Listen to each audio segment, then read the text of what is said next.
The wipers made their rhythmic scrape against glass that hadn't been properly cleaned in 3 weeks.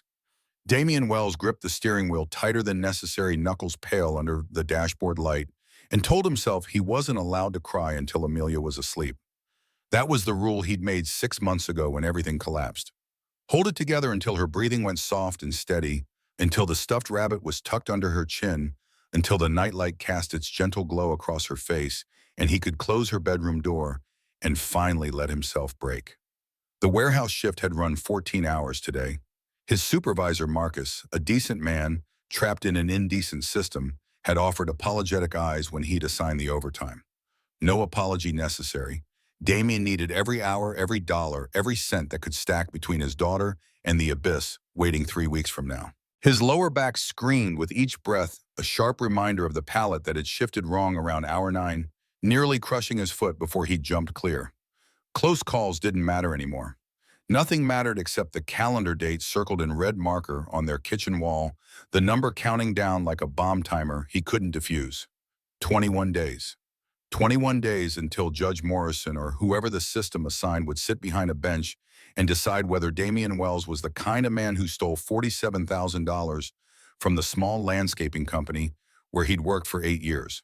21 days until a stranger in black robes determined whether 7-year-old Amelia would have a father or become another case file in an overwhelmed foster system. The traffic light ahead turned yellow.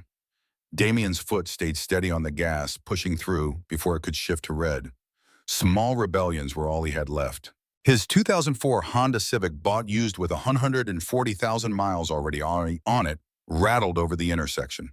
The check engine light had been glowing for 6 weeks, but mechanics cost money he didn't have.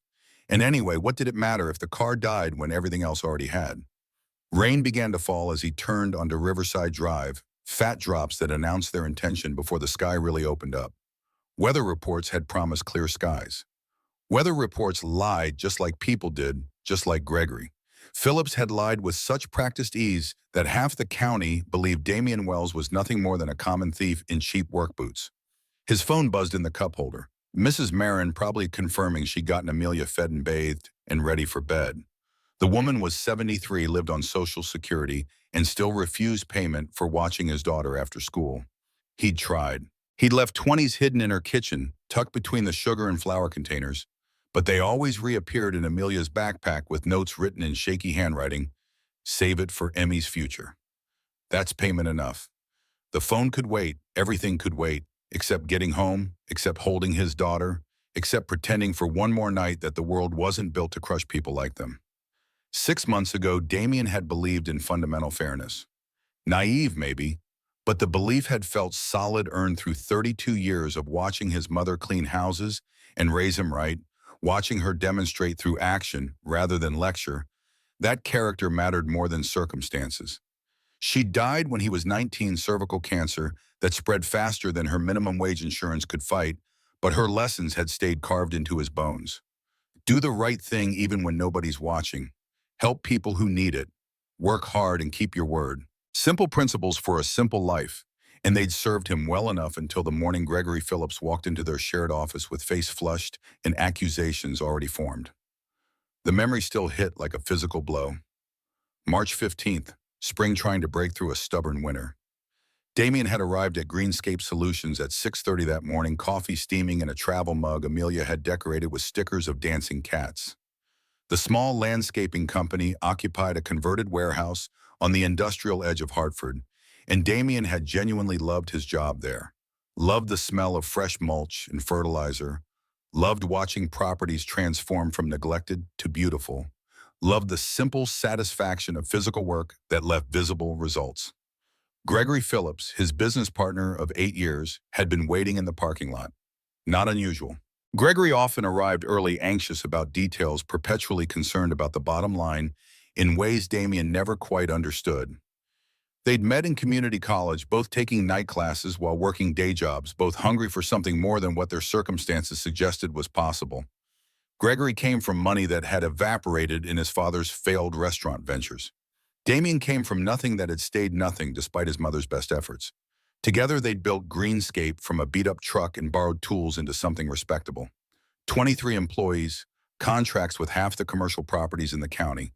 Enough profit that Damien had started to imagine things like college funds for Amelia, maybe even a house with a yard instead of their two-bedroom apartment above the laundromat.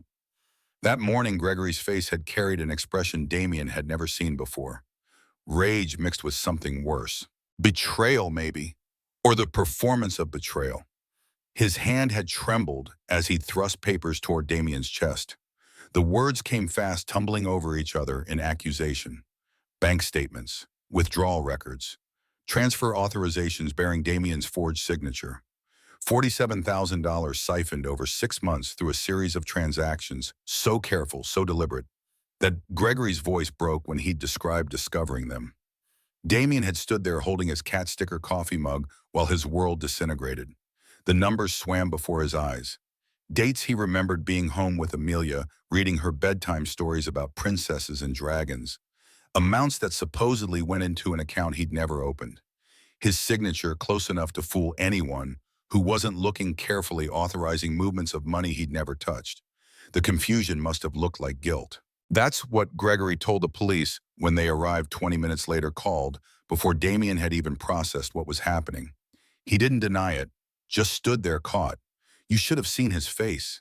The rain intensified, forcing Damien's attention back to the present.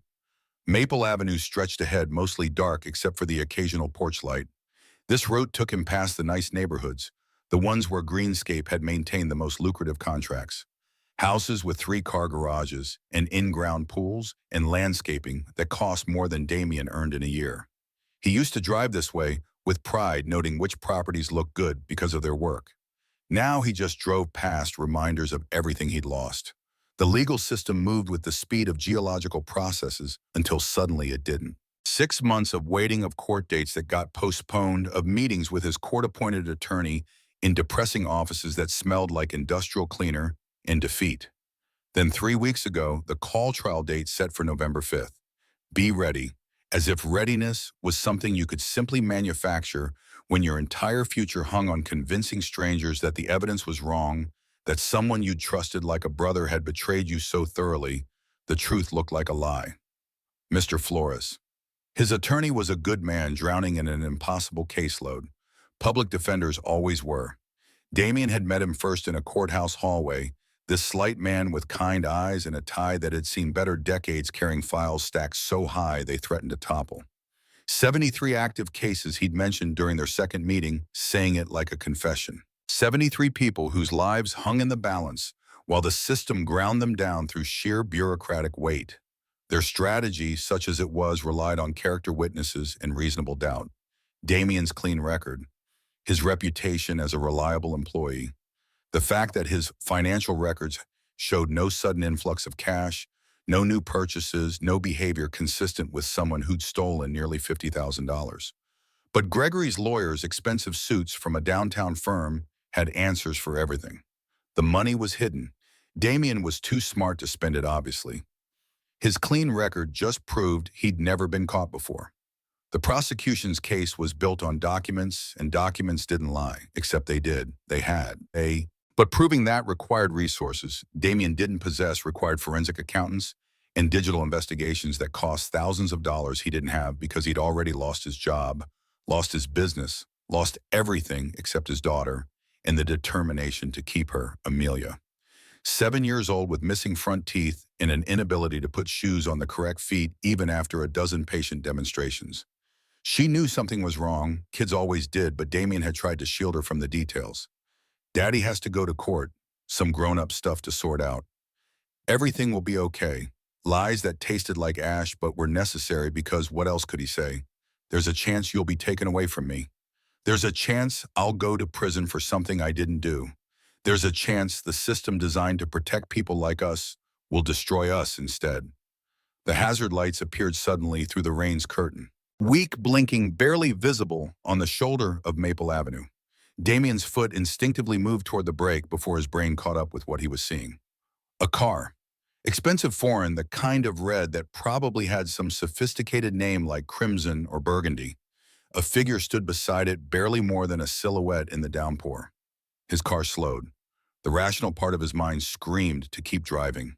He was exhausted down to his bones, every muscle aching from the double shift. He had maybe 90 minutes before he needed to collapse into bed and steal whatever sleep he could manage before his alarm shrieked at 5:30. Whoever owned that luxury vehicle had insurance, had roadside assistance, had money that meant help was just a phone call away. But something about the posture arrested him. The way the shoulders hunched, whether from cold or frustration or desperation, he couldn't tell from this distance. The frantic motion of a phone being jabbed, held up, jabbed again. The universal gesture of someone trying to make technology work when technology had decided to fail. Damien's mother had made him promise things before she died. Specific promises extracted in her hospital room while morphine fought unsuccessfully against the pain that was eating her from inside. Take care of yourself. Find someone who makes you happy. Be a better parent than we got to be together. And one more delivered with unexpected fierceness as she'd gripped his hand with strength that shouldn't have existed in her wasted frame. Help people when you can. The world's got enough folks who look the other way. 3 weeks until trial. 3 weeks until his life ended or somehow continued. What did one more detour matter when everything was already falling apart? His Civic rolled to a stop behind the red sedan. Water hit him like a wall. The moment he opened the door, instantly soaking through his warehouse uniform that was already damp with sweat from 14 hours of loading and unloading and moving in that eternal shuffle that kept inventory flowing. The cold shocked his system, waking parts of him that had been running on autopilot. He raised both hands as he approached, making himself visible, making sure his body language broadcast harmlessness. Years of being a large man in a country that feared large men had taught him the choreography. Move slow, keep hands visible, smile if possible, though his face felt too tired for that particular performance. The woman turned, and even through the rain, he saw her body tense, fear immediate and understandable. Strange man approaching on a dark road at midnight. Every news story and true crime podcast had taught her this moment was dangerous. His voice carried over the rain's percussion. "Ma'am, you okay? Car trouble." Distance between them stayed careful, deliberate. He stopped a good 10 feet back, hands still partly raised, offering help, but not insisting on it. The choice was hers. That mattered. In a world that had stolen his choices one by one until nothing remained but the illusion of control, he could at least give her this. She studied him. Rain streamed down her face, plastering hair against her skull, soaking clothes that looked expensive, even drenched. Professional, someone accustomed to boardrooms or courtrooms somewhere decisions happened. Her eyes were sharp despite the circumstances, assessing, calculating risk, with the practiced speed of someone who made judgments for a living. Finally, a nod. "It just died, won't turn over at all." Controlled voice. Steady despite standing alone on a deserted road with a stranger who probably looked like trouble. Damien respected that composure, recognized it as armor he wore himself most days. "Mind if I take a look? I'm not a mechanic, but I've kept enough dying cars alive to maybe help." Another pause, longer this time. Whatever calculation she was running came up in his favor. "Please, I'd appreciate it." She popped the hood and Damien stepped forward into the rain that had gone from steady to punishing.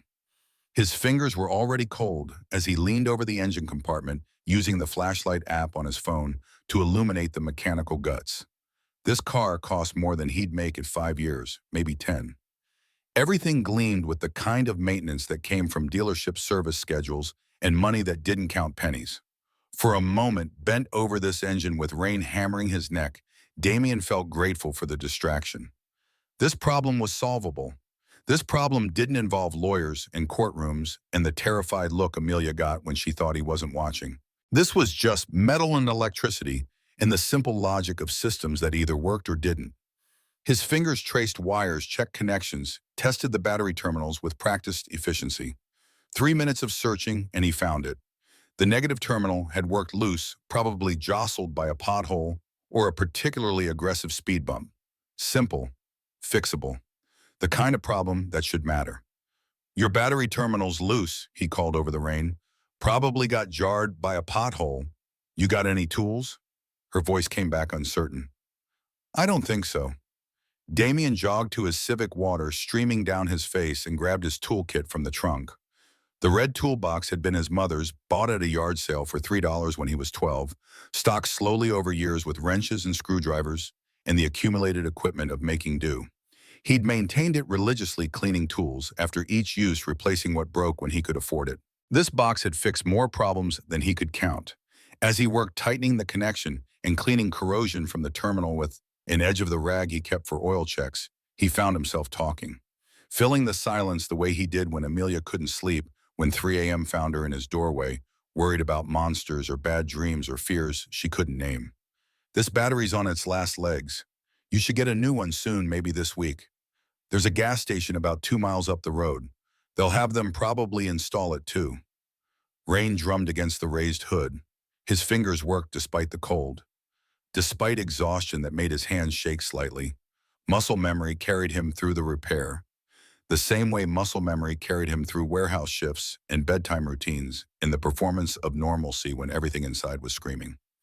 He could feel her watching. Even focused on the battery terminal, he registered her presence, the way she stood close enough to observe, but far enough to run if necessary. Smart. The world taught women to be careful, taught them that help could transform into threat in the space between heartbeats. Damien understood that wariness respected it, tried to make himself as unthreatening as possible while his hands moved through the simple choreography of making broken things work again. The terminal clicked into place with satisfying certainty. Damien straightened, wiping rain from his eyes with the back of one grimy hand. Try it now. She slid into the driver's seat, elegant, even soaked and disheveled, and turned the key. The engine roared to life, immediately reliable and strong. Relief transformed her face, genuine and complete, the kind of expression that came when crisis was unexpectedly averted. She was already reaching for her purse, designer leather that probably cost more than his rent. How much do I owe you? Damien shook his head, backing toward his car. Water ran into his eyes, his mouth everywhere. Just glad I could help, ma'am. Something in her expression shifted. Surprise, maybe, or reassessment. In a world where everything cost something, where every transaction demanded payment-free help, must have seemed suspicious. But Damien was too tired to care what it seemed like. He had 90 minutes before bed became impossible to postpone, and Amelia was waiting. Wait. Her voice carried authority, even requesting. At least tell me your name so I can thank you properly. He turned back, rain streaming down his face, and for a moment their eyes met fully. Something passed between them, recognition of some kind, though they'd never met before. She was seeing him, really seeing him in a way most people didn't bother. Like he was a person rather than a problem or a threat or a category to be processed. His name slipped out before caution could stop it, before the part of his brain that knew better could intervene. Damien Wells. Why give his real name? Why offer that particular truth when anonymity was safer? Maybe because he was too exhausted to lie. Maybe because the trial was 3 weeks away and nothing mattered anymore. Maybe because being seen, being recognized as human rather than criminal, felt precious enough to risk. Thank you, Damien Wells. Her voice warmed despite the cold, despite everything. You might just have saved my night. If only you knew, he thought, climbing back into his Civic with hands that shook from more than cold. If only you knew, you might have just been helped by a man the world thinks is a thief. His headlights cut through the rain as he pulled away, catching her hazard lights in the rearview mirror before darkness swallowed everything. He'd never asked her name. Somehow that felt appropriate.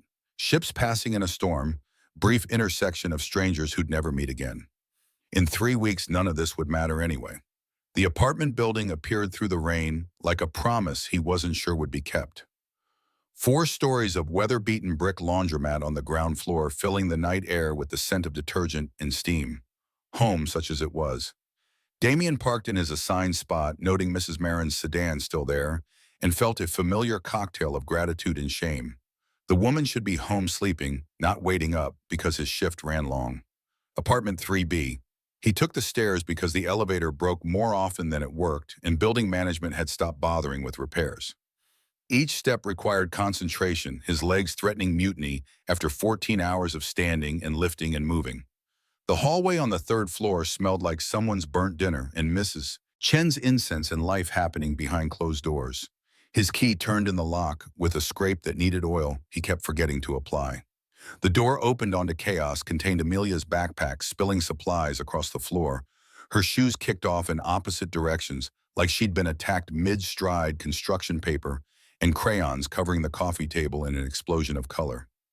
Mrs. Moran sat on their second-hand couch reading something on her phone through glasses that magnified her eyes to owlish proportions. She looked up as he entered, and her expression carried the kind of concern that made Damien's throat tight.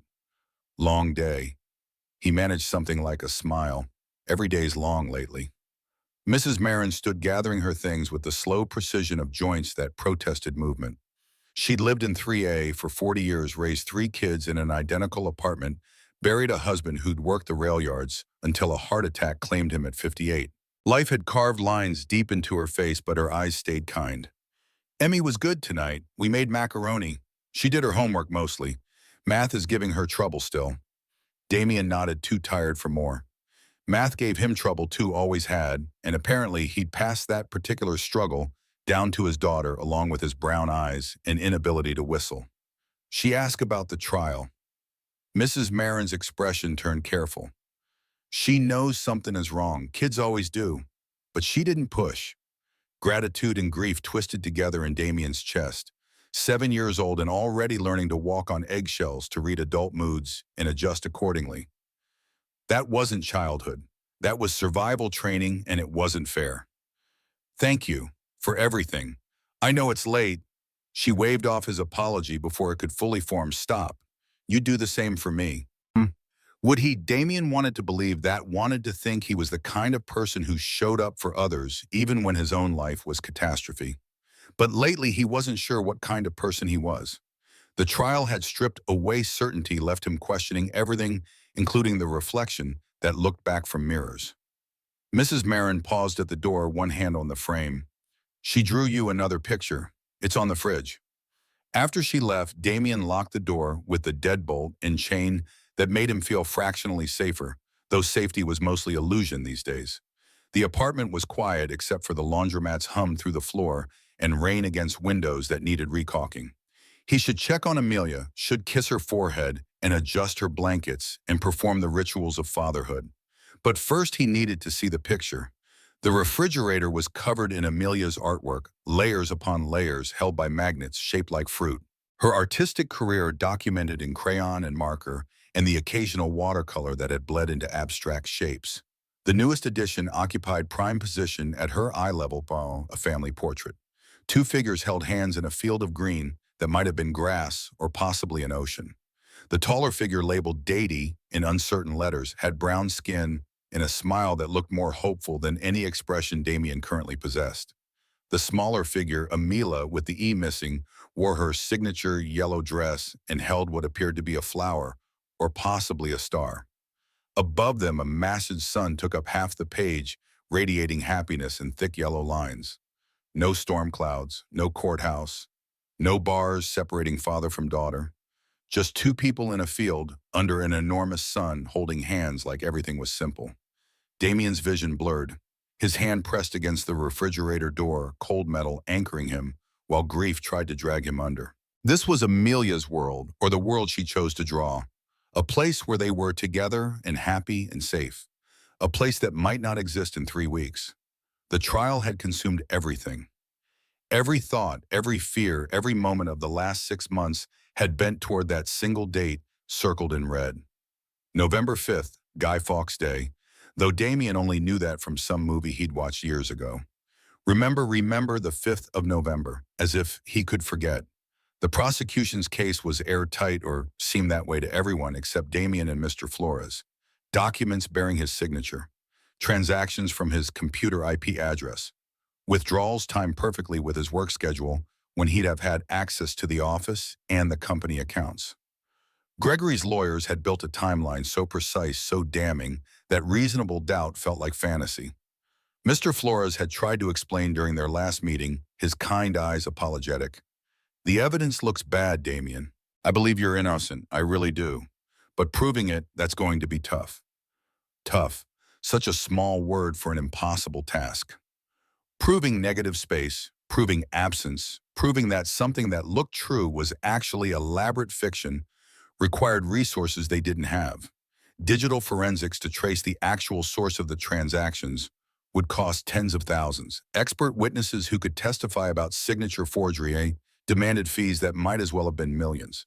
The public defender's office had neither budget nor bandwidth for that level of investigation, so their strategy relied on character.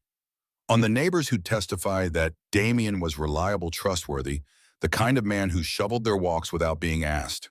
On former colleagues who'd swear he'd never shown interest in money beyond earning enough to provide for his daughter. On Mrs. Marin, who'd tell the court about his dedication as a father, his struggle to balance work and parenting, his fundamental decency. Words against documents, character against evidence, hope against a system designed to process people efficiently rather than pursue actual truth. If convicted, he'd get 5 years. Maybe less with good behavior, but the minimum sentence for embezzlement of this amount was 30 months, and prosecutors were pushing for the maximum. 5 years of Amelia's life.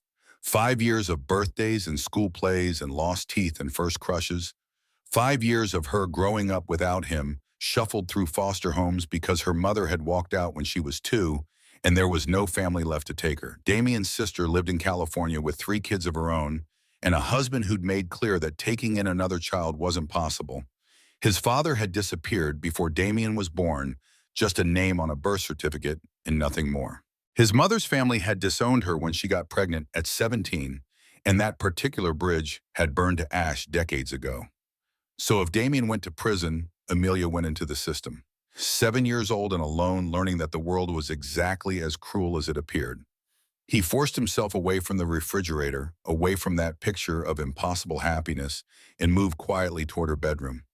The door stood slightly ajar the way she liked it, letting hallway lights spill across her floor in a narrow stripe.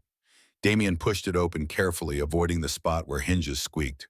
She slept the way she did everything else, completely, enthusiastically, without reservation. Blankets tangled around her legs.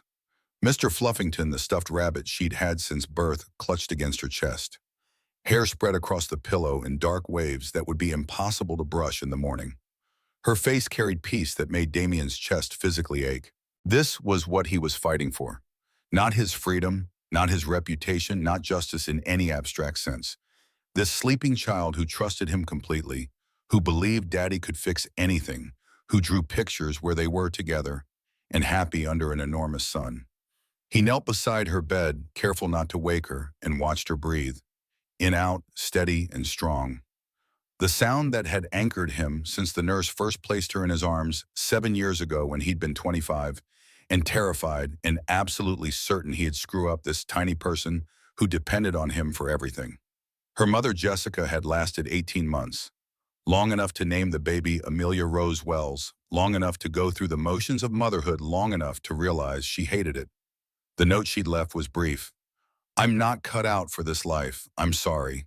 No forwarding address, no contact information, no child support or custody arrangements. Just gone as thoroughly as if she'd never existed. Damien had never told Amelia the full story. 7 was too young to process abandonment, to understand that sometimes mothers decided their children weren't worth staying for.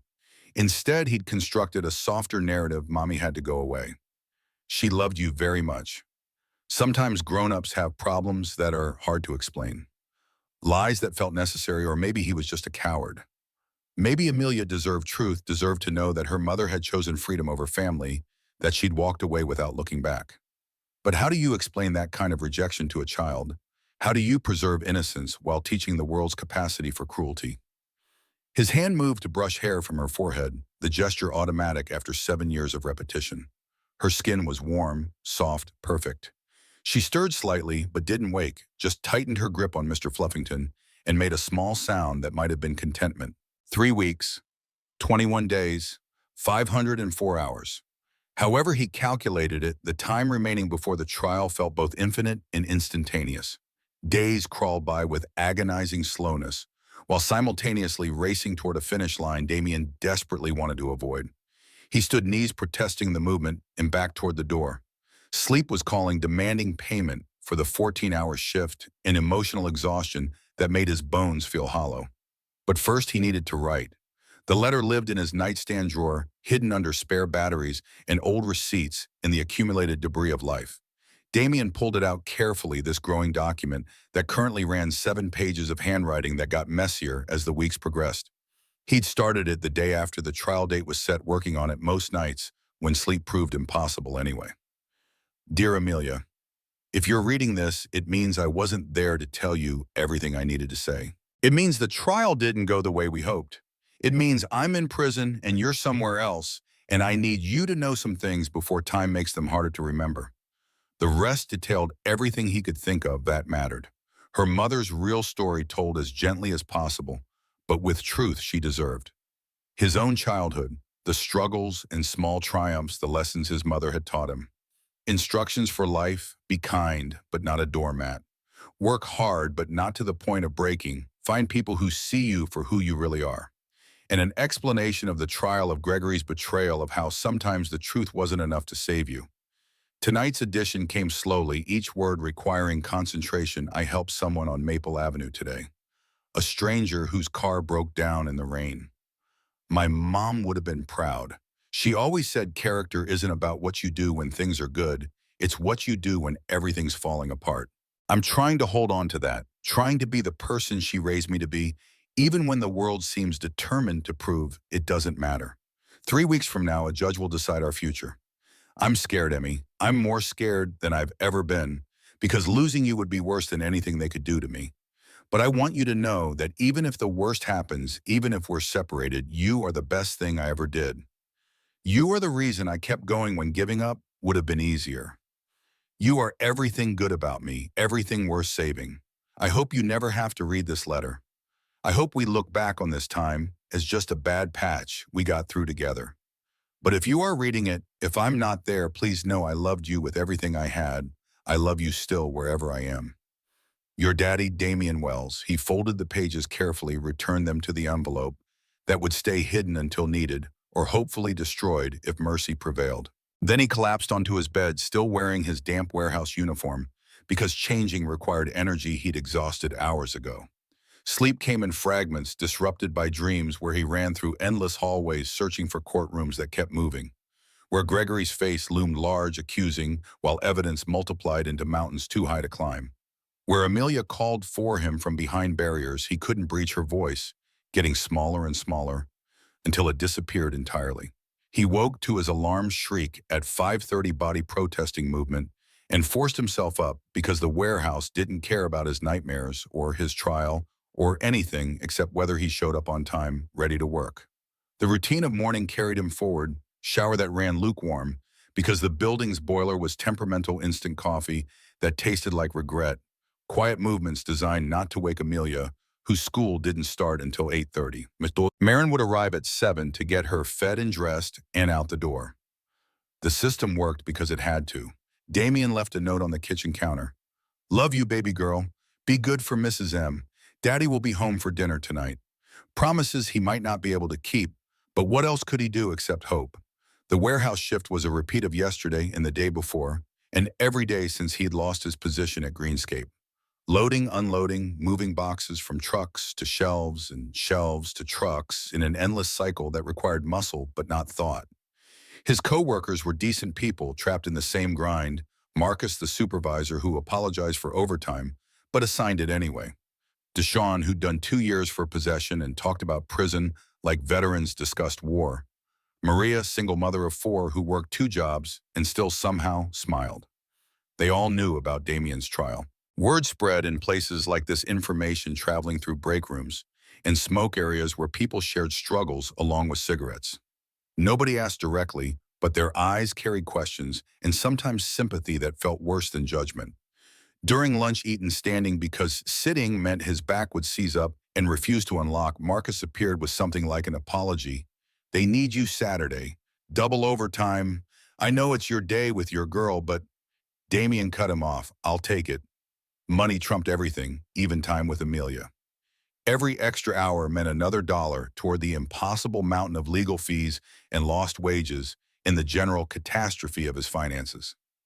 Mr. Flores worked for free, bless him, but everything else cost: filing fees, copies of documents, the suit Damien would need to borrow because he didn't own anything appropriate for court. The shift ended at 5. Damien clocked out, collected his things from the locker that smelled like industrial solvent and defeat, and drove home through traffic that moved like molasses. Dinner would be simple mac and cheese from a box, the cheap brand that Amelia loved, despite having no real cheese in it.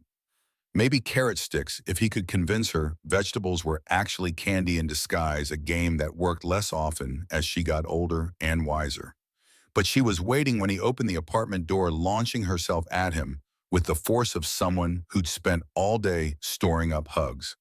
Her arms wrapped around his waist, face pressed against his chest, and for a moment, everything else disappeared. The trial, the fear, the exhaustion, all of it dissolved in the simple certainty of his daughter's love. Her voice came muffled against his shirt. "You're late." "Sorry, baby. Work ran long." It always runs long. Not accusatory, just observation, the kind of truth children specialized in. Mrs. Marin gathered her things with a smile that didn't quite hide her concern. She had a good day, finished her homework. Mostly. The math is still trouble. Yeah, thanks, Mrs. M. After she left, Damien and Amelia fell into their evening routine. Dinner that she declared perfect, even though it's the same as always. Bath time that turned into a water war, soaking the bathroom floor in both of them. Stories about her day. Jessica M. brought cupcakes for her birthday. Tommy fell off the monkey bars but didn't cry. Miss Henderson said Amelia's drawing of a unicorn was the best she'd ever seen. Normal life, or the performance of it, pretending nothing was wrong while the calendar counted down. Bath time, Amelia covered in bubbles making sculptures out of foam, while Damien sat on the closed toilet lid and let her chatter wash over him. Sometimes she asked about the trial, careful questions that revealed how much she understood despite their attempts at protection. Tonight she was focused on her upcoming birthday in December, planning a party that might not happen if November 5th went wrong. Can we have a princess theme with a real cake, not cupcakes? And can Emma and Sophia come, and maybe Tyler, even though he's a boy, but he's nice? And can we have balloons, lots of balloons, like a million balloons? Damien agreed to everything, promises that tasted like ash but looked like hope in her excited eyes. Bedtime came with the usual negotiations. 5 more minutes, just one more story. Can Mr. Fluffington have water too? The delaying tactics of a child who somehow sensed that sleep meant being alone with whatever worries lived in her head.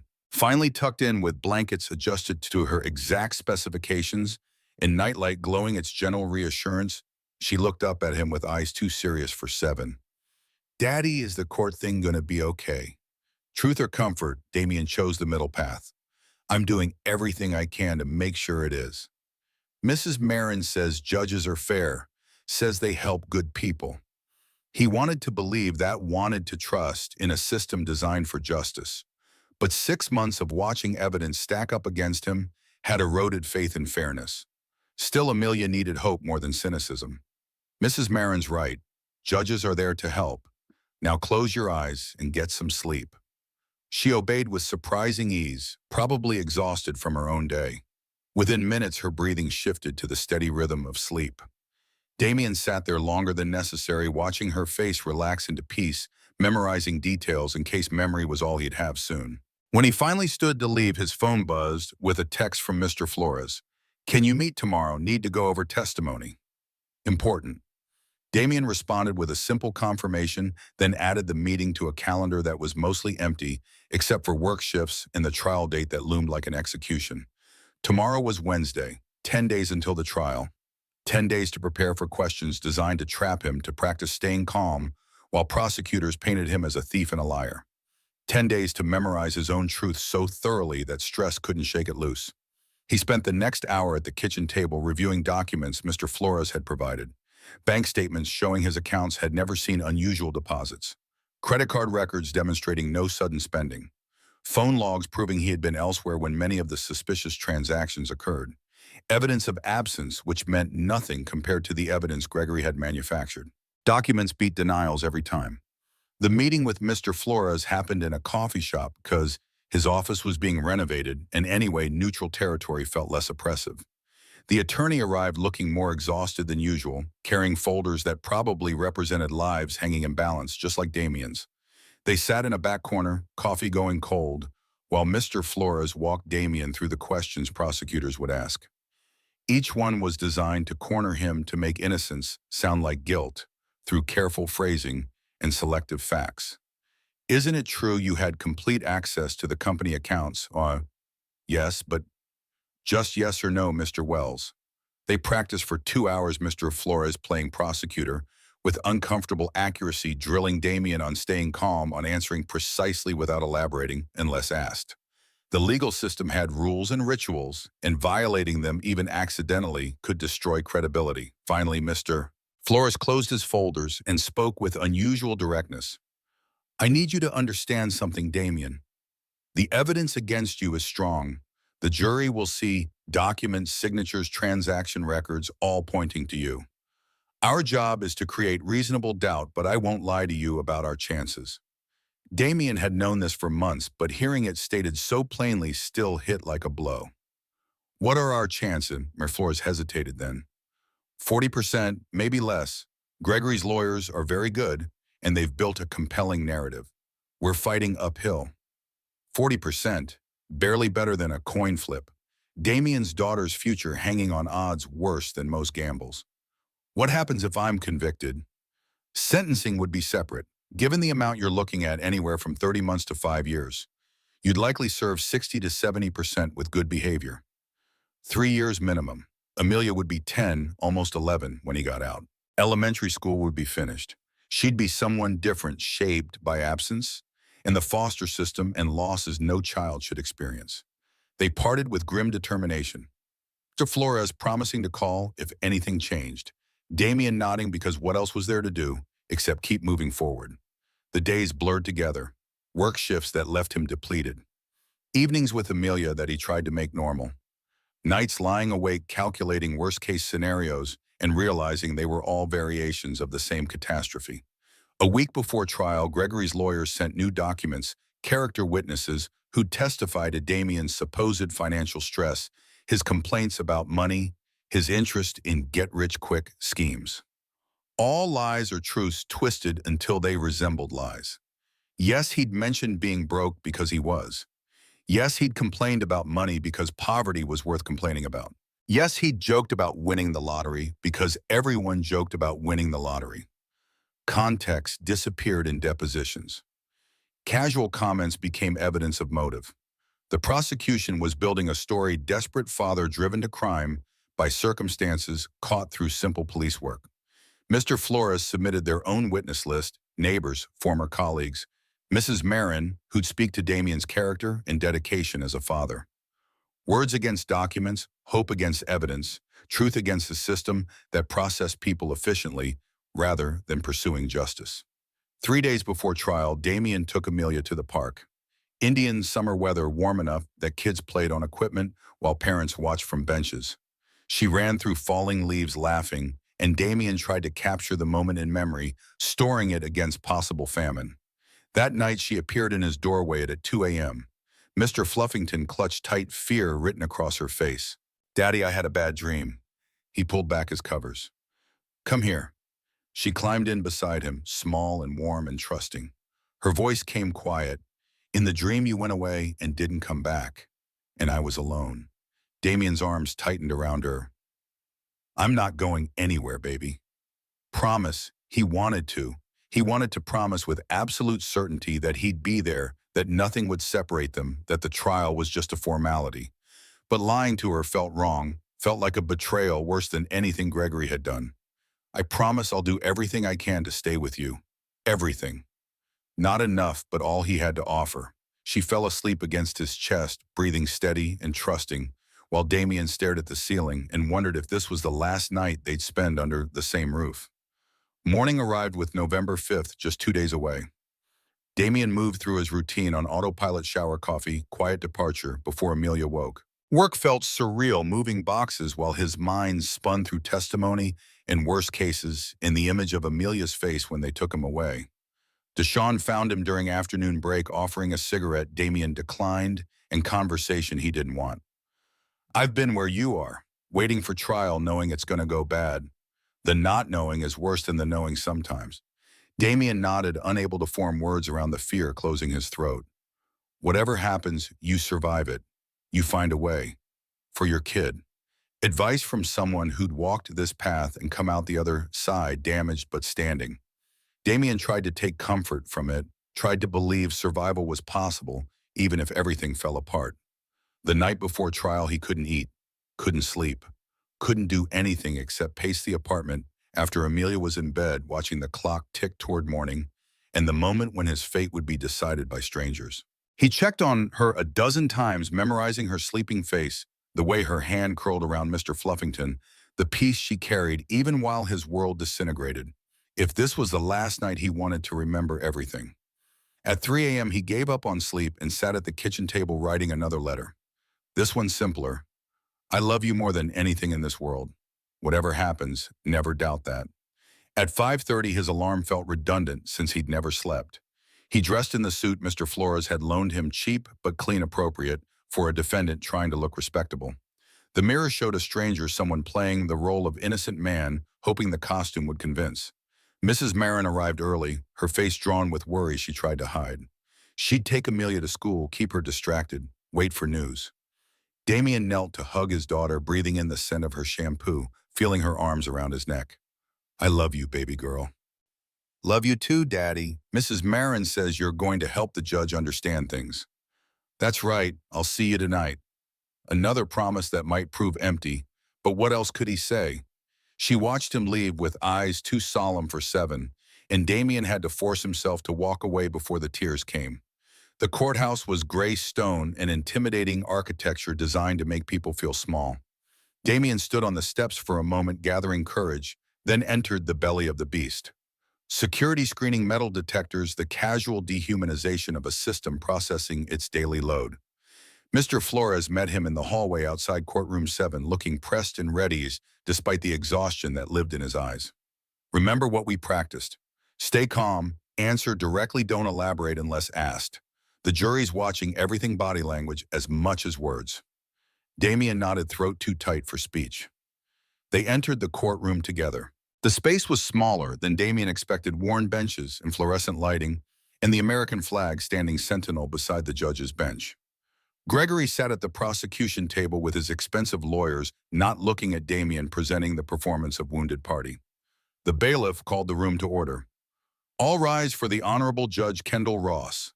Damien stood on legs that threatened to give out, his eyes fixed on the floor because he couldn't bear to look up, yet couldn't face the person who held his entire future in their hands. His heart hammered against his ribs, fear making his vision narrow and swim. But something made him glance up anyway. Instinct maybe, or fate, or the universe's twisted sense of humor. The judge entered, black robes, flowing posture commanding, as she moved toward the bench with practiced authority. And Damien's breath stopped in his chest, his mind refusing to process what his eyes were reporting. He knew that face. Those eyes that had watched him fix her car with gratitude. That bearing, the way she carried herself with quiet authority. The shape of her features that had been obscured by rain and darkness, but were crystal clear now under fluorescent courtroom lights. It was her, the woman from Maple Avenue, the stranger whose car he'd fixed 3 weeks ago in the pouring rain. His pulse thundered in his ears. Was he imagining this? Seeing connections his desperate mind invented because it needed hope? The lighting was different, harsh and revealing instead of shadowed by storm. She was in formal robes instead of soaked civilian clothes, hair pulled back severely instead of wet and loose around her face. But those eyes, the set of her jaw, the way she held herself, it was her. It had to be her. Judge Kendall Ross took her seat behind the bench, her face professionally neutral, giving no sign of recognition. She organized papers with efficient movements, not looking at him, not acknowledging anything beyond the case file before her. Damien's hands gripped the edge of the defense table, knuckles white with pressure. His mind raced through impossible calculations. What were the odds? Hartford County had a dozen judges. The case could have been assigned to any of them. How could this woman, this stranger he'd helped in the rain, be the one who'd decide whether he kept his daughter? He wanted to say something, to ask, to confirm. But what would he even say? Excuse me, Your Honor, did I fix your car battery 3 weeks ago? The words were absurd, impossible. Professional suicide if he was wrong. Mr. Flores sat beside him, focused on his notes, completely unaware of the storm raging inside Damien's head. The judge, Judge Ross, continued organizing her materials, her expression giving nothing away. If she recognized him, she was hiding it perfectly. No flicker of acknowledgement, no hint of familiarity. Nothing except professional competence. Maybe he was wrong. Maybe exhaustion and fear were creating patterns where none existed. Maybe his desperate mind was inventing connections, seeing miracles and coincidence. But her face, he knew that face, had watched relief transform it when the engine roared to life, had heard her voice warm when she thanked him. The proceedings began, the prosecutor standing to make opening statements, but Damien barely heard the words. His entire being was focused on the bench, on the woman in black robes who held his fate, trying to decide if the universe was cruel or kind, if this was salvation or just another form of torture. Judge Ross listened to the prosecutor with professional attention, her face revealing nothing. She took notes, asked clarifying questions, behaved exactly as a judge should. Never once did her eyes meet Damien's. Never once did she show any sign that they'd ever met before. Throughout the morning, Damien found himself stealing glances, trying to be certain, trying to reconcile the grateful stranger with this stern figure of authority. Every time he looked, he became more convinced, and every time he told himself he had to be wrong. The first break came at 11. Mr. Flores leaned close. "You're doing fine. Just keep breathing. This is a normal." Nothing about this was normal. Nothing about recognizing the judge or thinking he recognized her or this entire impossible situation made sense. When they reconvened, the prosecution began presenting evidence.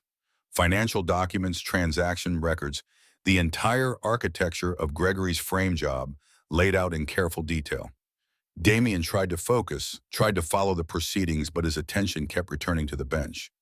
Judge Ross examined the photocopied financial documents, her eyes sharp with focus. She leaned forward slightly, studying them with intensity that suggested actual interest rather than bureaucratic processing. Then she spoke, her voice cutting through the prosecutor's presentation. "Mr. Davis, these are photocopies. Where are the originals?" The prosecutor stumbled slightly. "Your Honor, the originals are in evidence storage. These copies are certified. I have concerns about these documents. This court will not proceed based on photocopies of photocopies." Damien's heart stopped. This wasn't standard procedure. Mr. Flores had tried to get forensic examination of the original documents months ago, been denied because it was expensive, and Judge Morrison hadn't seen the need. But Judge Ross was questioning it now, demanding better evidence. Her next words felt like lightning. "Mr. Flores, I'm granting your motion for forensic examination. We'll reconvene when we have properly authenticated documents." The gavel came down with sharp finality. The courtroom erupted in murmurs, Gregory's lawyers looking shocked, Mr. Flores scrambling to process this unexpected victory. And Damien sat frozen, staring at Judge Kendall Ross as she gathered her files. Was it her? Had the woman he'd helped in the rain just saved him right back? Their eyes met for just a fraction of a second across the courtroom. In that instant, Damien saw something: recognition, maybe, or acknowledgement, or nothing except his own desperate hope projected onto a stranger's professional neutrality. Then she was standing, leaving the bench, disappearing into her chambers with the same efficiency she'd shown throughout.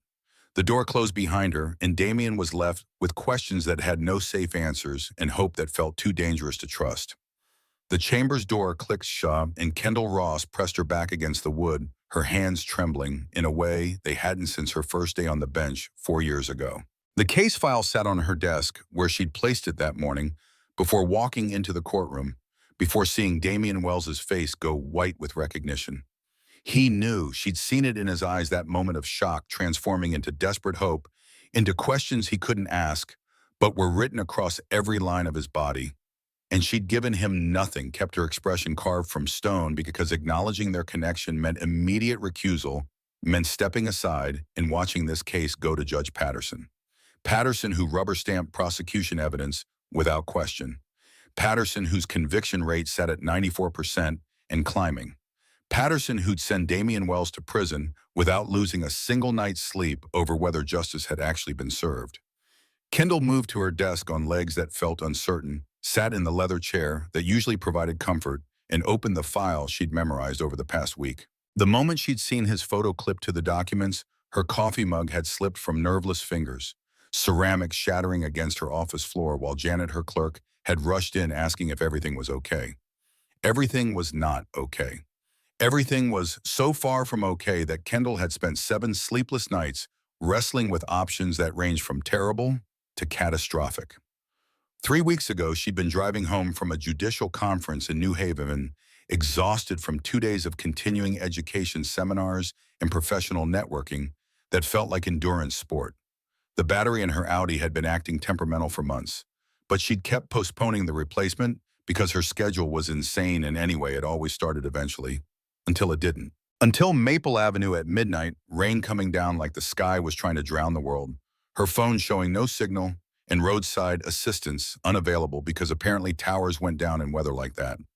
She'd stood there feeling helpless in a way judges weren't supposed to feel, watching her breath mist in the cold air, wondering if she'd have to walk 2 miles to the gas station she'd passed. Then headlights had appeared through the rain. An old sedan, probably held together with hope and duct tape, slowing when any rational person would have kept driving. A man had emerged large enough to be frightening, moving with careful deliberation to show he meant no harm. Kendall had been afraid. Of course she'd been afraid. Every news story, every case she'd heard involving women and dark roads and strangers had flashed through her mind in the seconds before he'd spoken. But his voice had carried something she'd learned to recognize through years of listening to testimony, genuine concern. And his eyes, when he'd stayed carefully distant, had held exhaustion so profound it made her own tiredness seem trivial. She'd let him help because instinct said he was safe, and instinct had been correct. He'd fixed her car with tools that had seen decades of use, refuse payment when she'd tried to press bills into his hands, given his name when she'd asked because apparently honesty was his default setting. Damian Wells. She'd repeated it to herself during the drive home during the following days when her mind returned to that moment of kindness. A stranger who'd stopped when he had every reason not to, who'd helped because helping was apparently just what he did, who'd disappeared back into the rain like some kind of guardian angel in a warehouse uniform. And now he sat in her courtroom accused of embezzlement, facing prison time that would separate him from his daughter, and Kendall held the power to save or destroy him. She'd broken at least 6 ethical guidelines already. The moment she'd recognized his name in the case file, she should have recused herself. That was protocol, that was the rule designed to prevent exactly this situation. But recusal meant Patterson, and Patterson meant conviction, and Kendall couldn't watch an innocent man go to prison just because she'd followed the rules. Because he was innocent. She knew it with the certainty that came from 20 years of reading people, from watching thousands of defendants take the stand and learning to distinguish truth from performance. The evidence looked damning, but Damian Wells wasn't a thief. He was a man who'd stopped in the rain to help a stranger who'd used his own shabby tools and refused payment and given his real name without hesitation. Those weren't the actions of someone who embezzled $50,000. The original financial documents sat in evidence storage, and Kendall had spent the past week reviewing the prosecution's case with intensity that had made Janet ask if something was wrong. Everything about Gregory Phillips's evidence felt too clean, too perfect, too precisely constructed. Real embezzlement was messy. Criminals made mistakes, left gaps, created inconsistencies that investigations exposed. But this case had no gaps. Every transaction lined up flawlessly. Every signature looked authentic. Every piece of evidence pointed to Damian Wells with laser precision, which meant someone had spent considerable time and effort framing him. Demanding forensic examination of the originals was risky. Prosecutors would wonder why she cared, why this case warranted expensive analysis when photocopies were standard procedure. But it was the only move that didn't require her to recuse the only way to fight for him without revealing their connection. A knock interrupted her spiral. Janet's voice came through the door. "Judge Ross, Judge Patterson wants to see you." Kendall's stomach dropped. She forced her voice steady. "Tell him I'll be there in 5 minutes." Patterson's chambers smelled like old leather and expensive scotch, the kind of space that announced its occupant's importance through careful staging. He sat behind a mahogany desk that probably cost more than Kendall's car, his silver hair perfectly styled, his suit tailored to disguise the weight he'd gained from too many judicial banquets. His smile held no warmth. "Kendall, I heard about your ruling this morning. Forensic examination of documents that have already been certified." She kept her expression neutral. "The photocopies showed irregularities. I want to ensure we're working with authenticated evidence." Patterson's fingers drummed against his desk, a gesture she'd learned meant he was annoyed but trying to hide it. "That's going to cost the county money we don't have for every defendant who claims innocence." Every defendant deserves evidence that meets proper standards. His eyes narrowed slightly. Do you have some personal interest in this case? The question landed like a punch. Kendall met his gaze without flinching. I have an interest in ensuring justice is actually served rather than just processed. Justice is served by following established procedures. Photocopies are accepted in 99% of cases. Then this is the 1% that requires closer examination. The silence stretched between them, heavy with implications. Finally, Patterson leaned back. Be careful, Kendall. Judges who get too invested in defendants' fates often find themselves making mistakes they can't undo. It was a warning thinly veiled. Patterson had been on the bench for 23 years, had connections throughout the courthouse, could make life difficult for judges who didn't fall in line. But Kendall had spent her entire career refusing to compromise on principle, and she wasn't starting now. She stood, I appreciate your concern. The examination is ordered. We'll reconvene when results are available. Walking back to her chambers felt like moving through water, every step requiring deliberate effort. She'd just painted a target on her back, had drawn Patterson's attention in exactly the way she'd hoped to avoid. But what choice did she have? Let Damian Wells be convicted on evidence that screamed fabrication just to protect herself. Her father's face appeared in her mind, unbidden but familiar. Marcus Ross, who'd spent 3 years in prison for fraud he didn't commit, whose conviction had been overturned only after evidence emerged that witnesses had been coerced and documents manipulated. 3 years of his life stolen, 3 years of Kendall visiting him in a prison, visiting room while her mother worked 3 jobs to keep them afloat. He died 6 years after his release, heart attack at 52, and Kendall had always believed the stress of wrongful imprisonment had carved years off his life. His innocence had eventually been proven, but the system had destroyed him anyway, had taken a good man and ground him down through bureaucratic indifference and prosecutorial overreach. That's why she'd become a judge. Not for the prestige or the salary or the power, but because she'd watched the system fail someone she loved and decided she'd spend her life trying to make it better, one case at a time, even if it meant bending rules that shouldn't apply when innocence was obvious to anyone willing to look. The forensic examination would take 2 weeks. 2 weeks of waiting and of Damian Wells living in limbo, of her maintaining professional distance, while knowing his fate hung on evidence that might prove what she already believed. 2 weeks of hoping Patterson didn't dig deeper, didn't discover that the woman whose car had broken down on Maple Avenue was the same judge now demanding unusual scrutiny of prosecution evidence. She returned to her desk, pulled up the case file on her computer, and began reviewing every detail again. The withdrawal patterns showed sophistication that didn't match Damian's financial history. The email trail contained phrasing inconsistent with his documented communication style. The signatures, while close, had micro variations that suggested careful forgery rather than authentic execution. Gregory Phillips. The name felt wrong in her mouth when she said it aloud, testing the sound. Business partners for 8 years, colleagues who'd built something together, and Phillips had destroyed it with calculated precision. But why? What motivated someone to frame their partners so thoroughly? Money was the obvious answer, but the amounts involved seemed too small for someone willing to commit multiple felonies. $47,000 was significant, but not life-changing, not worth the risk of prison if caught. Unless Phillips had other debts, other pressures, other reasons that made that sum critical. Kendall made a note to have Janet pull Phillips's financial records. Not standard procedure, but nothing about this case was standard anymore. If she was going to violate protocol, she might as well do it comprehensively. Her phone buzzed. A text from her sister Rachel asking about Thanksgiving plans that felt impossible to contemplate when the next 2 weeks would determine whether she destroyed her career for a stranger who'd fixed her car. She responded with vague promises to confirm dates later, then set the phone aside and returned to the evidence that would either vindicate or condemn her judgment. Damian sat in Mr. Flores's borrowed office, a converted closet that barely fit a desk, and 2 chairs trying to process what had happened in the courtroom. The attorney paced in the limited space available, his excitement barely contained by professional decorum. This is unprecedented, Damian. Judge Ross demanding forensic examination when Judge Morrison already denied it months ago. She's giving us exactly what we need.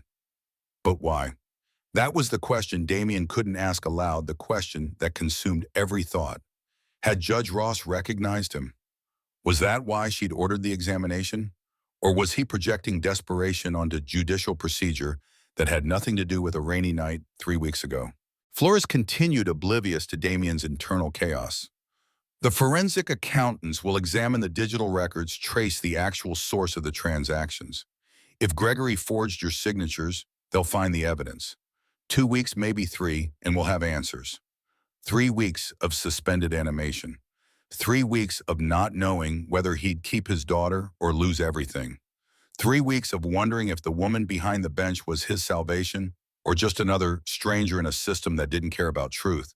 His phone showed 7 missed calls from Mrs. Marine and a text from Amelia. Did the judge help you, Daddy? How did he answer that? Maybe, baby girl, I hope so. I think the universe might have done something impossible, but I'm not sure yet. He called Mrs. Marin, who answered on the first ring, her voice tight with worry. How did it go? Damien summarized as best he could, editing out the part about recognizing Judge Ross because saying it aloud would make him sound insane. The judge ordered more testing of the evidence. It's good news. We wait a few weeks. Amelia's been asking all day. She drew another picture for the judge, said she wanted to give it to the nice lady with the magic hammer. Something twisted in Damien's chest. His 7-year-old daughter had more faith in the system than he did believe judges were heroes who saved people, believed everything would turn out right, because that's what happened in stories. He needed to get home, needed to hold her, and pretend certainty he didn't feel. The bus ride took 40 minutes through traffic that felt designed to test his patience. He stared out windows at a city that looked different now, sharper somehow, like the trial had adjusted his vision, and he was seeing Hartford's infrastructure of inequality for the first time. Expensive cars cruising past the bus stop where he waited. Luxury apartments visible through windows where people lived in spaces larger than his entire home. The casual wealth that existed parallel to his struggle, close enough to see but impossible to reach. By the time he reached the apartment, exhaustion had settled into his bones like poison. But Amelia was waiting, launching herself at him with her usual enthusiasm. And for a moment, nothing else mattered, except her arms around his waist and her voice asking a dozen questions simultaneously. Mrs. Marin departed with her customary grace, refusing his attempts at extra payment, reminding him she was happy to help. After she left, Damien and Amelia fell into evening routine that felt precious. Now every moment waited with the possibility of ending. Dinner bath stories, the rituals of normal life performed while his mind spun through impossible scenarios. Amelia chattered about her day, about the spelling test she'd aced, and the boy who'd pushed her on the playground, and the art project Miss Henderson had praised.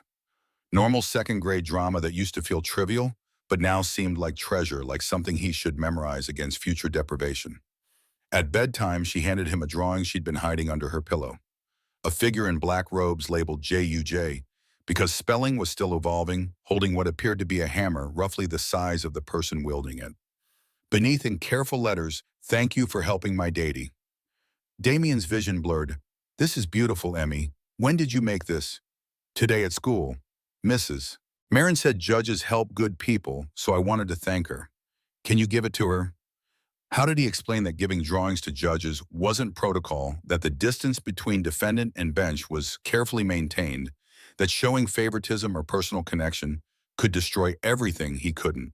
So instead, he promised to try another vow that tasted like uncertainty. After she slept, he sat at the kitchen table, staring at the drawing, at his daughter's simple faith that kindness mattered and authority figures were heroes.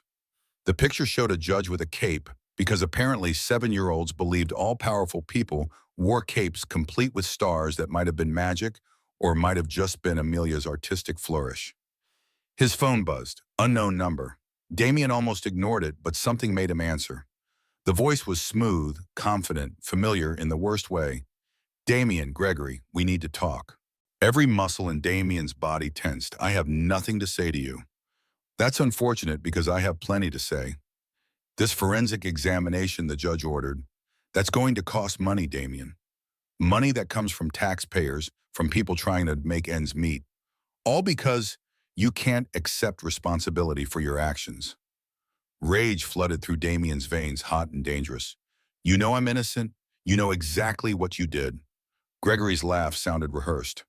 "What I know is that the evidence is clear. What I know is that this examination will just confirm what we already proved. But here's the thing, Damien. I'm willing to be merciful. You plead guilty, accept a reduced sentence, and I'll make sure Amelia's taken care of. My lawyer knows some people in social services. She'll get placed with a good family, not shuffled through the system. The threat was clear, even wrapped in false generosity. Kendall Ross's hands curled into fists. Stay away from my daughter. I'm trying to help your daughter, Damien. You're the one being selfish here, dragging this out when you know how it ends. 2 weeks from now, that forensic report is going to confirm every piece of evidence we already have. And then you're going away for 5 years and Amelia's going into the system anyway. Wouldn't it be better to control that placement now? The call ended before Damien could respond, leaving him staring at his phone with fury that had nowhere to go.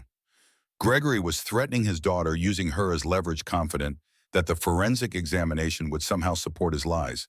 Unless it wouldn't, unless Judge Ross had seen something in the evidence that everyone else had missed, unless her demand for forensic examination meant she believed in his innocence. Unless the woman he'd helped in the rain was fighting for him now, risking her career to pursue actual justice. Damien wanted to believe that, needed to believe it, but hope felt dangerous when everything else had proven unreliable. The 2 weeks passed like geological time, each day stretching into eternity while simultaneously racing toward conclusion.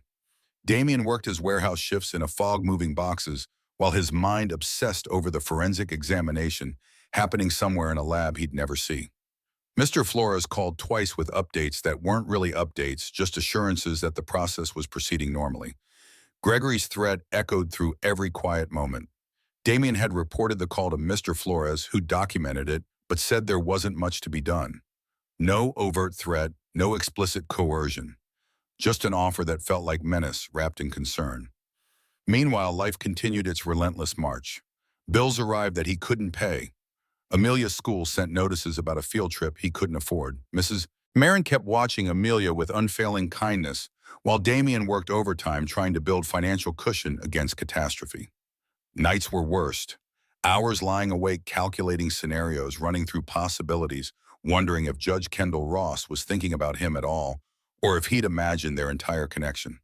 On day 13, Mr. Flores called with genuine excitement in his voice. The preliminary results are in. Damien, they found something. The digital signature authentication shows irregularities consistent with forgery. The forensic accountants want another day to finalize their report, but it's looking good. It's really looking good. Damien sat down, hard legs suddenly unable to support his weight. They can prove Gregory forged my signature. They're documenting it now. We reconvene tomorrow. Judge Ross wants to hear the findings as soon as possible. That night, Damien couldn't eat, couldn't sleep, couldn't do anything except pace and hope and fear. That hope was setting him up for worse disappointment. Amelia noticed his agitation, asked questions he couldn't answer, honestly finally fell asleep while he sat on the edge of her bed, watching her breathe. Tomorrow he'd learn whether the woman he'd helped in the rain had saved him back. Tomorrow everything would either fall apart or somehow impossibly come together.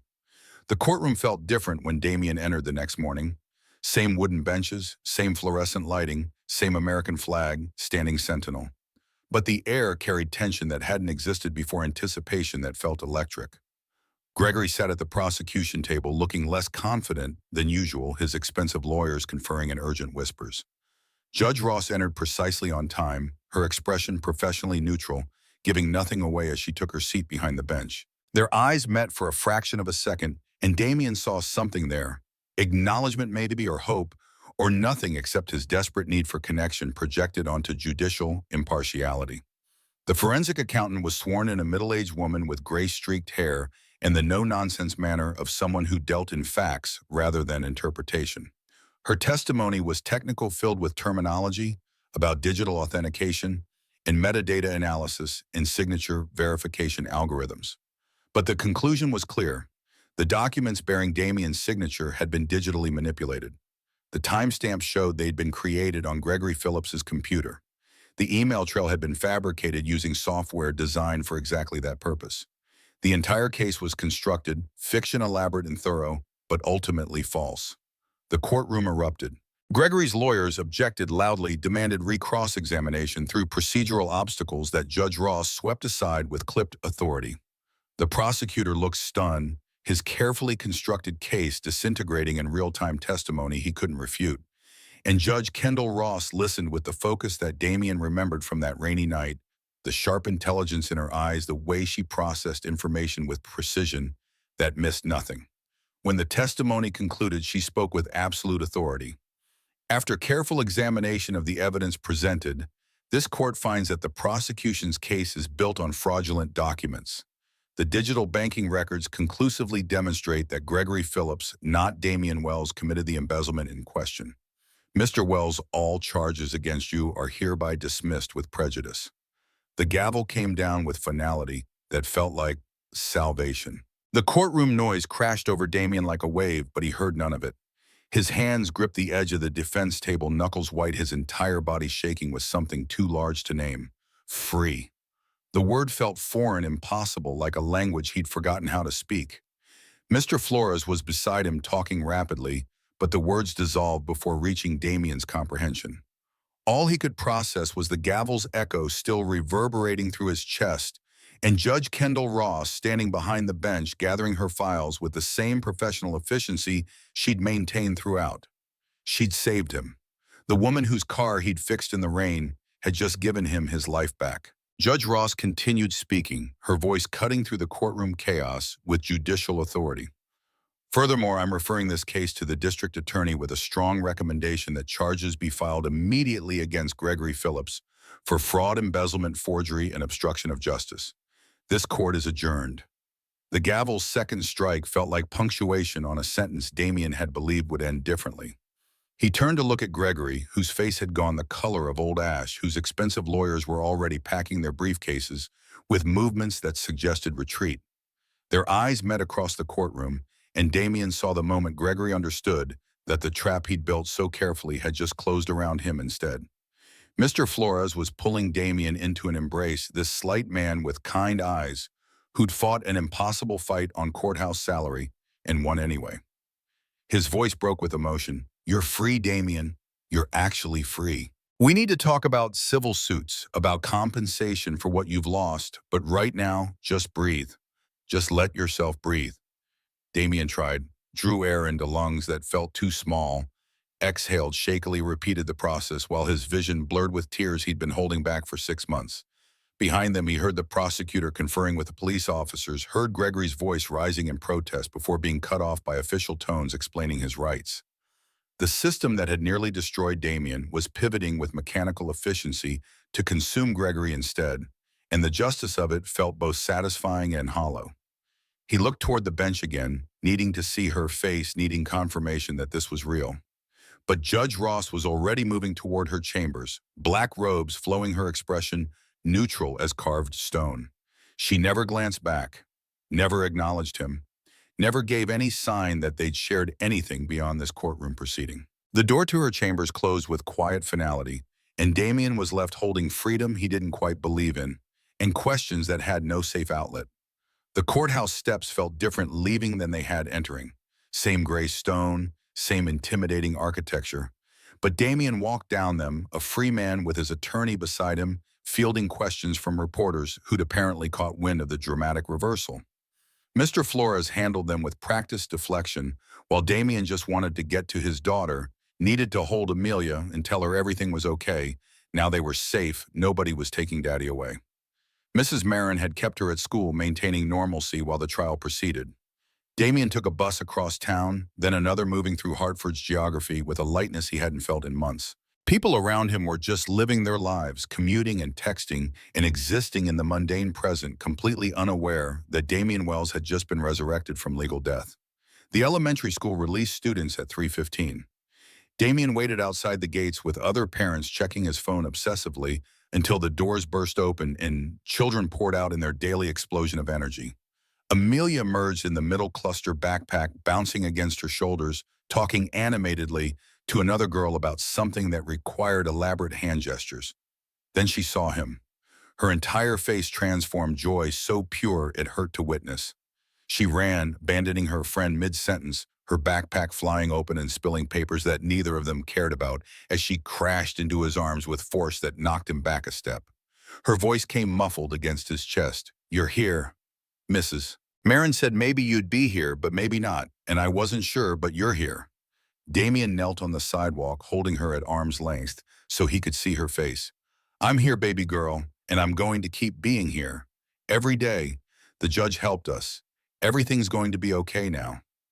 Amelia's eyes, so much like his own, filled with tears. She tried to blink away. The magic hammer worked. He pulled her close again, his own tears falling into her hair. "Yeah, Emmy, the magic hammer worked." They collected her scattered papers together, stuffing them haphazardly into her backpack, while she chattered about her day with the resilience of children who bounce back faster than adults ever manage. Walking home felt surreal, this simple act of father and daughter moving through the world together. This ordinary miracle he'd almost lost. Marin was waiting at the apartment with groceries she'd bought using money Damien didn't have, stocking their refrigerator with actual food instead of the bare staples he'd been maintaining. Her eyes were red when she hugged him, this woman who'd been more family than neighbor, who'd carried them through the darkest period without expecting anything in return. That night, Damien made spaghetti from a jar of sauce that Mrs. Marin had included in the groceries, and it tasted like celebration. Amelia talked nonstop about how she'd known the judge would help, how magic hammers always worked if you believed hard enough, how she wanted to send Judge Ross a thank you card with glitter because important thank yous required glitter. After Amelia was asleep, her breathing steady, and Mr. Fluffington clutched tight, Damien sat at the kitchen table and finally let himself fall apart. 6 months of terror, 6 months of holding everything together for his daughter's sake, 6 months of pretending strength he didn't feel. All of it came pouring out in silent sobs that shook his entire frame. He was free, but freedom came with wreckage that needed addressing. No job, since the warehouse position had been temporary and ended yesterday. No savings, since legal fees and reduced income had depleted everything. No clear path forward except the determination to rebuild whatever came next. Mr. Flores called the next morning with practical concerns delivered in his characteristically gentle manner. Gregory Phillips was arrested last night, denied bail given flight risk. His lawyer's already talking plea deals, but that's not your concern anymore. What matters now is rebuilding. I've started paperwork for wrongful termination suits against Greenscape, and there might be grounds for defamation claims. We're looking at potential compensation, Damien. Not millions, but enough to get you stable. Legal processes that would take months, maybe years. Meanwhile, life demanded immediate attention. Rent was due in 2 weeks. Amelia needed winter clothes and school supplies and the field trip money he'd been unable to provide. Bills accumulated in stacks that made his chest tight just looking at them. He spent the next week applying for jobs with the desperation of someone who'd seen the bottom and refused to return there. The hardware store on Palmer Street called back first, offering a position that paid $2 more per hour than the warehouse and came with actual benefits. The manager, a weathered man named Tom, who'd apparently followed the trial in local news, shook Damien's hand with unexpected firmness. Everybody deserves a second chance, even people who didn't need a first one. 6 weeks passed in a blur of rebuilding. The hardware store job settled into routine that felt almost normal. Amelia thrived in school, her grades improving now that home stress had diminished. Mrs. Moraine continued being the grandmother Amelia had never known, baking cookies and teaching her to knit and providing stability that allowed Damien to breathe. But something nagged at him constantly, a question that lived in the space between sleeping and waking. He'd never gotten to thank Judge Ross properly, never gotten confirmation of what he'd believed in that courtroom. Had she recognized him? Had she risked her career to save him? Or had justice simply miraculously been served through normal channels? The truth lived in uncertainty that felt increasingly unbearable. It was a Tuesday afternoon inventory day at the hardware store when Damien heard a voice that stopped his heart mid-beat. He was restocking automotive supplies in aisle 7, checking off items on a clipboard, when someone behind him asked, "Excuse me, do you know where I might find battery terminals?" He turned slowly, the clipboard slipping from suddenly nerveless fingers. She stood there in jeans and a casual sweater, her hair down instead of pulled back severely, looking more like the woman from the rainy night than the judge from the courtroom. But her eyes held the same sharp intelligence, the same assessing quality, and when she smiled, it transformed her entire face. The words came out strangled. "It's you." Her smile widened warmer now, acknowledging what they'd both been dancing around. "It's me. I wasn't sure you'd recognize me without the robes." Damien took a step closer, lowering his voice even though the aisle was empty. I recognized you in the courtroom, the moment you walked in. I thought I was losing my mind that stress was making me see connections that didn't exist. You weren't imagining it. I knew who you were from the moment I saw your photo in the case file. She paused, something vulnerable crossing her expression. My coffee mug hit the floor and shattered. My clerk thought I was having a breakdown. They stood surrounded by screws and paint cans and extension cords, and the moment felt more significant than any courtroom proceeding. Damien's voice dropped to barely above whisper. You knew the whole time. During the trial, you knew I was the guy who fixed your car. From the very beginning, but I couldn't acknowledge it. If I'd admitted we'd met before, I would have had to recuse myself, and your case would have gone to Judge Patterson. Understanding crashed over Damien like cold water, and Patterson would have convicted me. Almost certainly, he has a 94% conviction rate and no patience for public defenders or forensic examinations that cost county money. So I kept quiet and demanded the evidence review I should have ordered the first time around before the case ever reached trial. Damien's legs felt unsteady. You risked everything, your career, your reputation.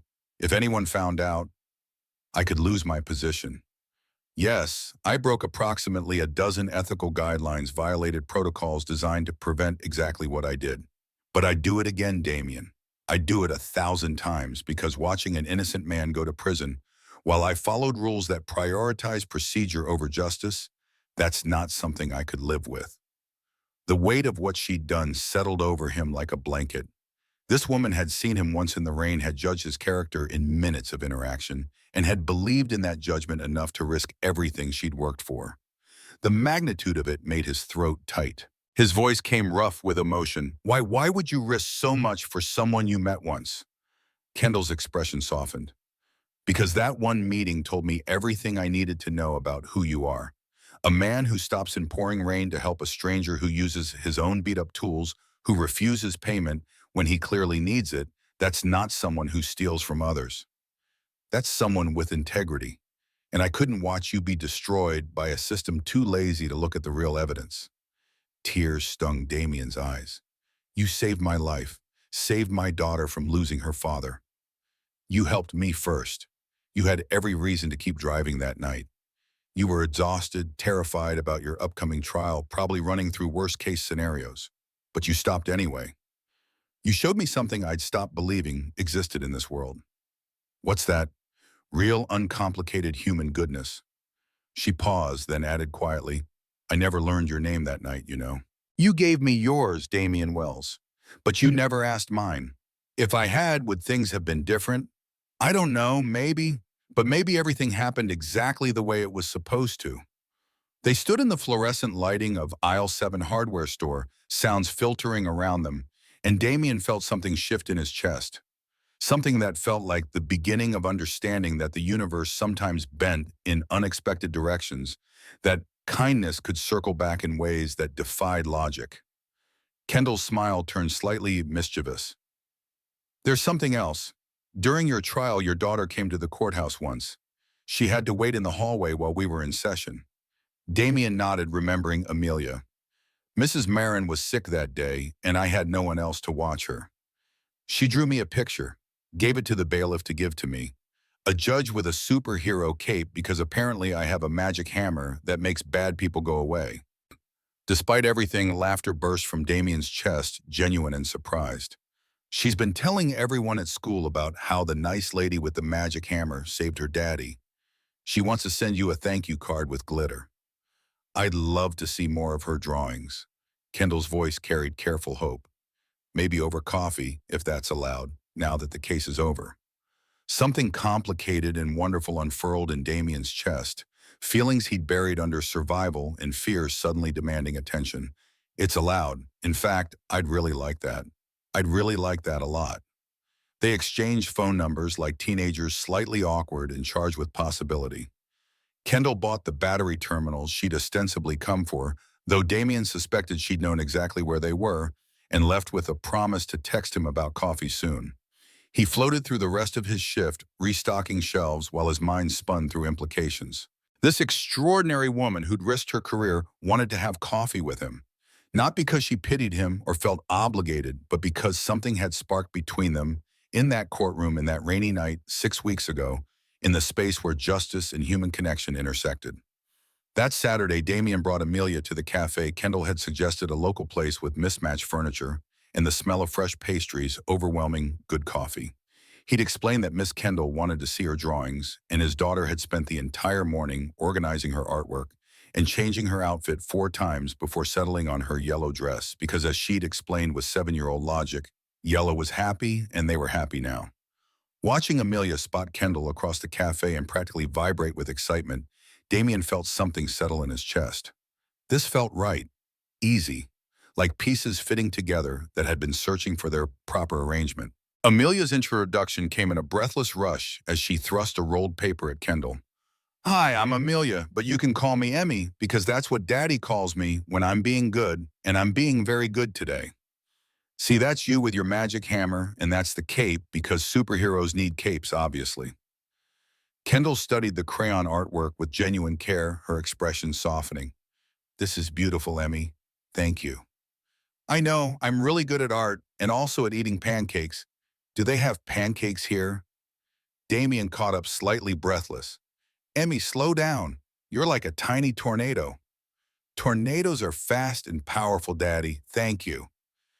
Kendall was laughing, really laughing, and the sound was the most beautiful thing Damien had heard in months. Over hot chocolate for Amelia and coffee for the adults, conversation flowed with surprising ease. Amelia entertained them with elaborate stories about her stuffed animals' adventures, complete with different voices and dramatic hand gestures that knocked over her hot chocolate twice. Then, with the blunt directness only children possess, Amelia asked, "Are you going to be Daddy's girlfriend? Because Mrs. Marin says you're pretty, and Daddy needs a girlfriend because he's been mopey for too long." Damien's face burned. "Amelia, what Mrs. Marin said, it not me, but I agree. You are pretty and you have a magic hammer. That's basically the best combination ever." Kendall tried unsuccessfully to hide her amusement. "Well, your dad and I are going to be friends first, and we'll see what happens." "Okay, but just so you know, I'm really good at sharing, Daddy, and I make excellent friendship bracelets. If you want one, I use all the best colors, not the boring ones." As Amelia launched into detailed explanation of her bracelet-making technique, Damien caught Kendall's eye across the table. She was smiling at him with something warm and knowing, and he realized this felt natural, easy, like maybe they'd been heading toward this moment since that rainy night when their worlds first collided.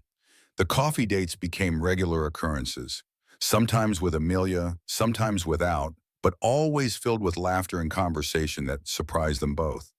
They discovered shared loves of old movies and mutual inability to cook without setting off smoke alarms. Both had lost parents young and carried the weight of responsibility for others in ways that shaped who they'd become. On their fourth outing, a trip to the zoo with Amelia, they stood watching penguins waddle across their enclosure. Amelia had run ahead to the sea lions, her yellow jacket bright against the gray winter day. She called back without looking, "Daddy, hold Miss Kendall's hand so she doesn't get lost." Damien started to protest, embarrassed, but Kendall slipped her hand into his with casual certainty. "For safety reasons." Right, safety. Her hand fit perfectly in his, like it belonged there, like this was always meant to happen. By month 3, they'd started having occasional dinners alone while Mrs. Marin watched Amelia.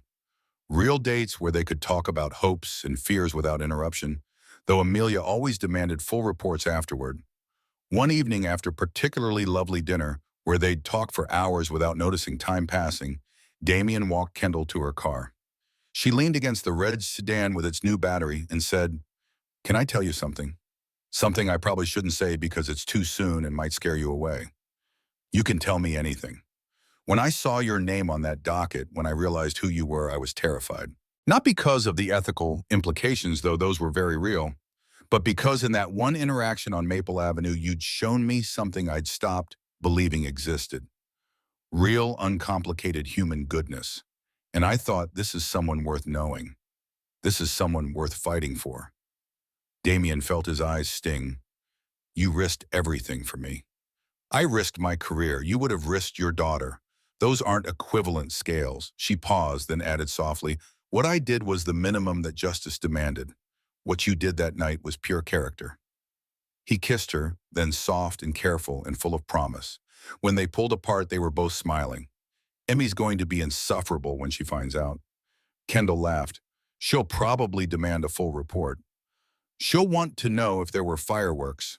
He pulled her close again. I'll tell her there were fireworks, the best kind. By month 6, Kendall had become fixture in their lives, learning that Amelia hated mushrooms, but would eat any vegetable called power-up food that Damien could fix almost anything with duct tape and determination that their tiny apartment was filled with more love than many mansions. 1 year after the trial that almost destroyed his life, Damien was planning to propose. He'd picked out a ring, nothing fancy because fancy wasn't their style, but something that sparkled the way Kendall's eyes did when she laughed. He'd planned elaborate sunset proposal at the park where they had had their third date. Mrs. Marin had agreed to watch Amelia during the proposal. Everything was planned perfectly, except he'd miscalculated one crucial element. Amelia could not keep secrets to save her life. They were at the park walking toward his carefully chosen spot when Amelia suddenly appeared from behind a tree and shouted, "Are you going to ask her to marry us yet? The ring is burning a hole in your pocket, Daddy." That's what Mrs. Marin said. Kendall's hand flew to her mouth, eyes going wide with shock and delight. Damien glared at his daughter, who bounced with zero remorse. Emmy, you were supposed to be at Mrs. Marin's. That was supposed to be a surprise. Mrs. Marin and I decided I should be here for the important moment. And oops about the surprise, but surprises are hard to keep. They're like trying not to laugh when someone says poopy. You just can't. Several park visitors had turned to watch. Damien's face burned, but Kendall was laughing and crying simultaneously, and when he looked at her, she nodded. So he got down on one knee right there with his 8-year-old daughter bouncing excitedly beside him and strangers starting to gather with phones out. His voice shook. Kendall Ross, you saved my life in more ways than one. You saw me when I was invisible. You believed in me when the world didn't. You've made us a family. Will you marry us? Say yes, say yes. I already picked out my flower girl dress and it's yellow. Kendall was fully crying now, tears streaming down her face. Yes, yes to both of you, all of you, forever. Amelia launched herself at Kendall, nearly knocking her over. I knew it. I told Daddy you'd say yes. Mrs. Marin owes me $5. You bet on this. Well, yeah, I had insider information. I'm basically a professional matchmaker.